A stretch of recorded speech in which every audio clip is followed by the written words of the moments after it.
പകുതി വില തട്ടിപ്പിൽ അന്വേഷണം വ്യാപിപ്പിക്കാൻ ക്രൈംബ്രാഞ്ച്. അന്വേഷണ സംഘം ഇന്ന് യോഗം ചേരും. 11 സംഘങ്ങളായി പരാതികൾ അന്വേഷിക്കാനാണ് തീരുമാനം. ആദ്യഘട്ടത്തിൽ രജിസ്റ്റർ ചെയ്ത 34 കേസുകൾ ക്രൈംബ്രാഞ്ച് ഏറ്റെടുത്തിട്ടുണ്ട്. റിനു സീത ചേരുന്നു കൂടുതൽ വിവരങ്ങളുമായി. Rinu Seetha, very good morning Rinu. 28ഓളം DYSPമാർ ചേർന്നുള്ള വലിയൊരു സംഘമാണ്. ഒരുപക്ഷെ കേരളത്തിൽ ഇതേപോലെ ഒരു തട്ടിപ്പ് അന്വേഷിക്കാൻ വേണ്ടി നിയമിക്കപ്പെട്ടതിൽ വെച്ച് ഏറ്റവും വലിയ സംഘത്തെയാണ് ഈ കേസ് അന്വേഷിക്കാൻ വേണ്ടി നിയോഗിച്ചിരിക്കുന്നതെന്നാണ് അറിയാൻ കഴിയുന്നത്. ഇതിൽ അവർക്ക് കൊടുത്തിരിക്കുന്ന നിർദ്ദേശങ്ങളെക്കുറിച്ച് ഇന്നിപ്പോൾ പത്രങ്ങളിൽ ചില സൂചനകളൊക്കെയുണ്ട്. എങ്ങനെയായിരിക്കും ഇവർ കേസ് അന്വേഷിച്ച് തുടങ്ങുക? ഏതൊക്കെ കേസുകളിലേക്കായിരിക്കും ഇവരുടെ ശ്രദ്ധയുണ്ടാവുക? പല സംഘങ്ങളായിട്ടൊക്കെ തിരിഞ്ഞായിരിക്കില്ലേ അന്വേഷണം, റിനു?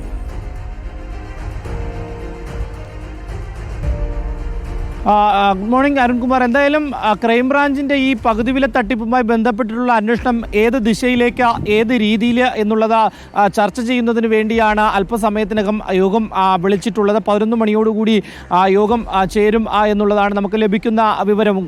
ക്രൈംബ്രാഞ്ച് മേധാവി H. വെങ്കടേഷ് അടക്കം ഈ യോഗത്തിൽ പങ്കെടുക്കും. ഓൺലൈനായും അല്ലാതെയും ഈ യോഗം ഉണ്ടാകും എന്നുള്ളതാണ്. പ്രധാന ഉദ്യോഗസ്ഥർ കൊച്ചി കേന്ദ്രീകരിച്ചായിരിക്കും ഈ യോഗത്തിൽ പങ്കെടുക്കുക എന്നുള്ളൊരു വിവരവും ലഭിക്കുന്നു. നിലവിൽ 11 സംഘങ്ങളായി തിരിഞ്ഞുകൊണ്ടാണ് ഏകദേശം 81 പേരടങ്ങുന്ന സംഘമാണ്. SP, DYSP, അതുപോലെ തന്നെ CI, SI അല്ലെങ്കിൽ സാധാരണ പോലീസ് ഉദ്യോഗസ്ഥർ ഉൾപ്പെടെയുള്ള 81 അംഗ സംഘമാണ് ഈ പകുതി വില തട്ടിപ്പ് അന്വേഷിക്കുന്നത്.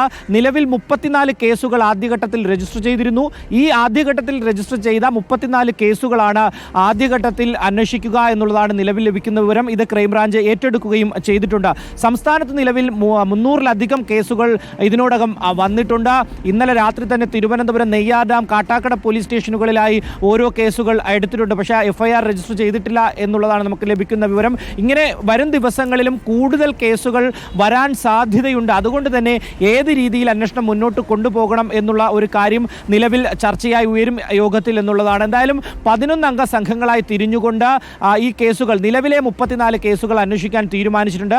മറ്റൊരു ഏറ്റവും പ്രധാനപ്പെട്ട ഒരു കാര്യം, ഈ ക്രൈംബ്രാഞ്ചിന് അല്ലെങ്കിൽ ലോക്കൽ പോലീസിന് ലഭിക്കുന്ന പരാതിയുടെ അടിസ്ഥാനത്തിൽ അന്വേഷണം മുന്നോട്ട് കൊണ്ടുപോയാൽ മതി എന്നുള്ളതാണ് നിലവിൽ ക്രൈംബ്രാഞ്ചിന് ലഭിച്ചിരിക്കുന്ന നിർദ്ദേശം. എറണാകുളം യൂണിറ്റ് SP സോജന്റെ നേതൃത്വത്തിലുള്ള സംഘമാണ് അന്വേഷിക്കുന്നത് എന്നുള്ളതാണ്. എന്തായാലും ഈ നിർദ്ദേശം അനുസരിച്ച്, സർക്കാർ നൽകിയ നിർദ്ദേശം അനുസരിച്ച് അന്വേഷണം മുന്നോട്ട് കൊണ്ടുപോകും. നിലവിൽ ഊഹാപോഹങ്ങളുടെ അടിസ്ഥാനത്തിൽ, ആരോപണങ്ങളുടെ അടിസ്ഥാനത്തിൽ, മാധ്യമ വാർത്തകളുടെ അടിസ്ഥാനത്തിൽ അന്വേഷണം വ്യാപിപ്പിക്കേണ്ട ആവശ്യമില്ല. പരാതി എത്ര എണ്ണം ലഭിക്കുന്നോ ആ പരാതിയുടെ അടിസ്ഥാനത്തിൽ അന്വേഷണം മുന്നോട്ട് കൊണ്ടുപോകാം എന്നുള്ളതാണ് നിലവിൽ ലഭിച്ചിരിക്കുന്ന ഒരു നിർദ്ദേശം എന്നുള്ളതാണ്. എന്തായാലും അന്വേഷണവുമായി ബന്ധപ്പെട്ടുള്ള യോഗം അല്പസമയത്തിനകം ആരംഭിക്കും. അരുൺകുമാർ. ഓക്കെ, റിനു സീതറാണ് വിവരങ്ങൾ നൽകിയത്.